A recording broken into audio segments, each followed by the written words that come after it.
Assalamualaikum warahmatullahi wabarakatuh. Part 2 ya, henting kereta api Pandanwangi yang tadi part 3 dengan Logawa, sekarang kereta api Sri Tanjung.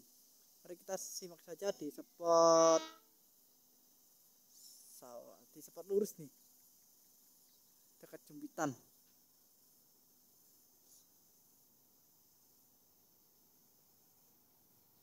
Mari kita simak.